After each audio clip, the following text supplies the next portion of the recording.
बिस्मिल्लाहिर्रहमानिर्रहीम, अस्सलामुअलैकुम। लाखों करोड़ों दुरूदो सलाम मोहम्मद मुस्तफ़ा सल्लल्लाहु अलैहि वसल्लम और आले मोहम्मद पर। मैं हूँ उमर दराज गोंदल और आप मेरा यूट्यूब चैनल देख रहे हैं।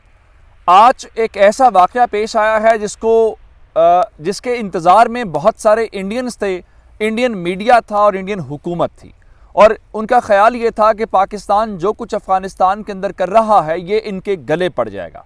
आज कुछ ऐसा होता हुआ दिखाई दिया और आज तालिबान की जानिब से वो काम किया गया है जो अशरफ गनी की हुकूमत या हामिद करज़ई की हुकूमत करने की जुर्रत नहीं रखती थी। और फिर पाकिस्तान ने 2 दिन पहले इजलास बुलाया और आज उन्होंने पाकिस्तान की फ़ौज के साथ क्या करने की कोशिश की और बॉर्डर के ऊपर खड़े होकर पाकिस्तान के बारे में क्या ज़बान इस्तेमाल की। सिर्फ ज़बान इस्तेमाल नहीं की बल्कि अमली तौर पर क्या कुछ कहा और क्या कुछ किया, ये आज की वीडियो का हिस्सा है। लेकिन अगर आपने अभी तक चैनल सब्सक्राइब नहीं किया और आप चाहते हैं कि आपको मुस्तनद और बर वक्त खबरें मिलती रहें तो इस चैनल को सब्सक्राइब कर लीजिए, बेल आइकन के ऊपर क्लिक कर लीजिए ताकि हमारी आइंदा आने वाली वीडियोस बर वक्त आप तक पहुंचते रहें। जनाब, आज पाकिस्तान और अफगानिस्तान के दरमियान जो ड्यूरेंट लाइन का तनाज़ा है वो अफगानिस्तान के तालिबान ने भी जिंदा कर दिया है। ये कोशिश हामिद करज़ई की रही है और हामिद करज़ई जो है वो कहता रहा है कि अफगानिस्तान कभी भी जो है वो ड्यूरेंट लाइन को तस्लीम बॉर्डर के तौर पे नहीं करेगा, और यही बात अशरफ गनी भी आखिरी दौर तक करता रहा है। और इसी बात को लेके आज पहली बार अफगानिस्तान के तालिबान और पाक फ़ौज के साथ एक तसादुम हुआ है और वो पाक फ़ौज के साथ बाकायदा लड़े हैं। लड़ने से मुराद ये है कि पाकिस्तान की फ़ौज ने ये कहा है या उन्होंने कम से कम समझदारी, बुर्दबारी और तहम्मुल का मुजाहिरा किया, वरना तालिबान की जानिब से तसादुम की भरपूर कोशिश की गई और मुसल्लह तसादुम होते होते बचा है। लेकिन ऐसा भी नहीं है कि हुआ भी नहीं है। मैं आपको बताऊंगा कि उन्होंने क्या कुछ किया है। अब पहला सवाल ये है कि ये ड्यूरेंट लाइन का तनाज़ा है क्या वजह है कि अफगानिस्तान की जो हुकूमतें हैं वो इसके ऊपर बोलती हैं और आइंदा आने वाली जो हुकूमतें हैं उनको इस बुनियाद के ऊपर परखा जाता है कि वो ड्यूरेंट लाइन के बारे में मौक़िफ़ क्या रखती हैं। मैं उसकी एक मिसाल देना चाहता हूँ।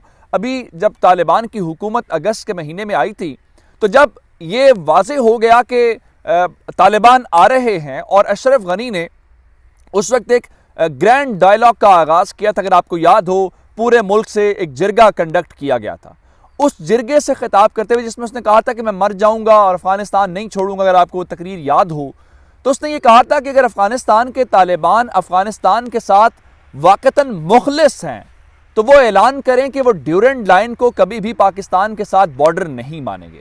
ये इससे आप अंदाज़ा लगा सकते हैं कि कितना बड़ा इशू है। और ये मामला मैं आपको बताता हूं कि ड्यूरेंट लाइन तनाज़ा है क्या जो इतने अरसे से चलता आ रहा है और अभी भी आज उस बुनियाद के ऊपर बात यहां तक पहुंच गई है। पाकिस्तान और अफगानिस्तान के दरमियान 2670 किलोमीटर यानी 2670 किलोमीटर का बॉर्डर है। अब कहने को तो वो इंटरनेशनल बॉर्डर होना चाहिए, लेकिन उसका नाम ड्यूरेंट लाइन है। उसका नाम ड्यूरेंट लाइन क्यों है? उसके लिए हमें जाना पड़ेगा 1893 के अंदर, 1893 के अंदर। उस वक्त जो इंडिया है वो ब्रिटिश रूल के अंडर था और चूंकि वहां पे अफगानिस्तान की एक अलग गवर्नमेंट थी और उस वक्त इंडिया और पाकिस्तान यूनाइटेड थे, यानी इंडिया भी नहीं बना था और पाकिस्तान भी नहीं बना था। इस दौरान हुआ ये कि जो ब्रिटिश इंडियन गवर्नमेंट का सेक्रेटरी था जिसका नाम सर ड्यूरेंट था, उसने उस वक्त के जो अफगानिस्तान का रूलर था जिसका नाम अब्दुल रहमान था, उसके साथ 1893 के अंदर एक एग्रीमेंट साइन किया। अगर आप अफगानिस्तान और पाकिस्तान के बॉर्डर की ज्योग्राफी को जानते हो तो वो दरिया, पहाड़, एक बिल्कुल गैर हमवार इलाका है जिसकी बुनियाद के ऊपर वो हमें नजर आता है। इन्होंने आपस में एग्रीमेंट किया और उसको उस ब्रिटिश इंडियन गवर्नमेंट के सेक्रेटरी सर ड्यूरेंट के नाम के ऊपर वो लाइन जो उसने डिमार्केशन की थी उसकी बुनियाद के ऊपर उसको ड्यूरेंट लाइन कहा जाता है। और उस जमाने से उसको 2 ममालिक के दरमियान इंटरनेशनल बॉर्डर का दर्जा हासिल था। अब ये 1893 से 1947 तक जो है, तालिबान हो, अफगानिस्तान हो, कौन सी गवर्नमेंट हो, कौन सी गवर्नमेंट ना हो, यानी अफगानिस्तान जो है उसको इंटरनेशनल बॉर्डर के तौर पे ही ट्रीट करता रहा। 1947 के अंदर वो जो यूनाइटेड इंडिया था वो डिवाइड होकर इंडिया और पाकिस्तान में हो गया। तो उसके बाद से ये जो अफगानिस्तान के लोग हैं इन्होंने एक अलग कहा कि चूंकि हमारा एग्रीमेंट जो था वो ब्रिटिश लोगों के साथ था तो ब्रिटिशर्स चले गए हैं, इसलिए वो एग्रीमेंट भी खत्म हो गया। अब ये उसको इनकारी हो गए। लेकिन मामला इसके अंदर ये है कि पाकिस्तान उसको मानता है और सिर्फ पाकिस्तान नहीं मानता बल्कि जो इंटरनेशनल वर्ल्ड है, जो पूरी दुनिया है, वो ड्यूरेंट लाइन को पाकिस्तान और अफगानिस्तान के दरमियान इंटरनेशनल बाउंड्री के तौर पे तस्लीम करते हैं। अब अफगानिस्तान की जो मौजूदा गवर्नमेंट्स हैं वो एक रेटरिक डेवलप करती हैं और वो कहती हैं कि ड्यूरेंट लाइन जो है वो उस वक्त की एक बाउंड्री थी, वक्ती मुआहिदा था, वो ख़त्म हो गया। हालांकि वो मुआहिदा इन रिटन मौजूद है, इन राइटिंग मौजूद है। और इस चीज़ को लेके वो ये कहते हैं कि पाकिस्तान का जो अटक का इलाका है, यहाँ तक अफगानिस्तान का इलाका बनता है और हम उसको जो मिलाना चाहते हैं। जाहिर बात है ये बातों की हद तक है। अब जनाब इस सारे मामले को आज किस तरह से जो है वो किया गया, आपको याद होगा चंद रोज़ पहले एक जो अफगान तालिबान कमांडर है वो टीवी पे बैठा, उसने ड्यूरेंट लाइन के मुतालिक बात की और उसको उसकी गवर्नमेंट ने या अफगानिस्तान ने ओन नहीं किया। लेकिन अब मामला ये है कि अब हुआ ये है कि जो नंगरहार सूबा है उसके बॉर्डर के ऊपर पाकिस्तान और अफगानिस्तान के दरमियान हमें ये मामला एक बार फिर जिंदा होता दिखाई दिया। इनका गुश्ता डिस्ट्रिक्ट है, यहां पे पाकिस्तान की जो फौज है वो बाड़ लगा रही थी। अब ये जो 2670 किलोमीटर का इलाका है उसका जो 90% इलाका है पाकिस्तान उसके ऊपर फेंसिंग कर चुका है। उसमें यानी 2400 किलोमीटर के ऊपर पाकिस्तान ने बाड़ लगा दी है। अब इस इलाके के अंदर बाढ़ रहती थी और पाकिस्तान की फौज जो है वो बाढ़ लगा रही थी और यहाँ पे जो अफगानिस्तान के तालिबान के कमांडर्स हैं वो आए हैं, जिसके अंदर कोई आम कमांडर नहीं था, कोई इलाकाई कमांडर नहीं था। मिसाल के तौर पे पिछले अरसे में इन्होंने अफगानिस्तान और एक ईरान के दरमियान तसादम हुआ, वो लोकल सतह के ऊपर था, जिसमें बाद में जो मरकज़ी क़यादत थी वो इन्वॉल्व हुई और मसला हल हो गया। यहाँ पे मरकज़ी क़यादत में से आदमी था जो नंगरहार सूबे का तालिबान का इंटेलिजेंस चीफ है, जिसका नाम डॉक्टर बशीर है। डॉक्टर बशीर खुद बॉर्डर के ऊपर मौजूद था और उसने वहां पे पाकिस्तान के बारे में गलीज ज़बान इस्तेमाल की और वो बातें की जो शायद हमारे बहुत सारे दुश्मन भी नहीं करते। मैं आपको बताना चाहता हूं उसने क्या कुछ कहा है।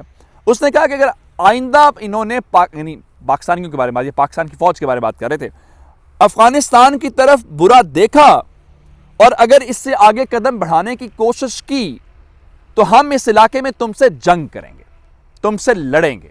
और फिर यह भी कहा कि तुमसे यानी पाक फौज से या पाकिस्तानियों से लड़ना यहूदियों से लड़ने से ज्यादा खुशी हमें देगा। अब वहां पे जिस तरह मैंने कहा पाक फौज के जवान चाहते तो वो कार्रवाई करते, लेकिन उन्हें तहम्मुल का मुजाहिरा किया। अब यहां पे इंपॉर्टेंट सवाल यह है कि क्या यह अफगानिस्तान की गवर्नमेंट की टेक है या इस शख्स की टेक है जो वहां पे कर रहा था। इस चीज को लेके क्या यह इनफरादी अमल है? सिर्फ बात यहीं पे नहीं रुकी, उन्होंने बाढ़ का सामान जो है मुतारे और जो कुछ था उसको कब्जे में लिया, जिसके बाद हमारे पास इतलात ये हैं कि रात गए, क्योंकि ये कल का वाकया है, पाकिस्तान की फौज ने वहां पे गोलाबारी की है और कार्रवाई की है, जिसका मतलब यह पाकिस्तान हत्या कि हमने पिछली जब ये हमने बॉर्डर बाबे दोस्ती बनाना था तो हमने उस वक्त भी लड़ाई की थी। और अब जनाब इसको लेके जो मुख्तलिफ वेबसाइट्स हैं अफगानिस्तान की और खासकर जो इंडिया है, मिसाल के तौर पर टाइम्स ऑफ इंडिया लिखते हैं जी Taliban destroys Pakistan barbed wire on Durand Line. इससे आप अंदाजा लगाएं कि वहां पे क्या चला। लेकिन इसके ऊपर तालिबान की मरकजी क़यादत को जवाब देना पड़ेगा। हम आपके लिए OIC के इजलास बुलाएं, हम आपके लिए इंटरनेशनल दुनिया से लड़ें और आप हमें आंखें दिखाएं। मुझे उमर दराज गोंदल को फेसबुक, ट्विटर, इंस्टाग्राम के ऊपर फॉलो कीजिएगा, मेरा यूट्यूब चैनल सब्सक्राइब कीजिएगा। आपकी समातों का बहुत शुक्रिया। खुदा हाफिज़।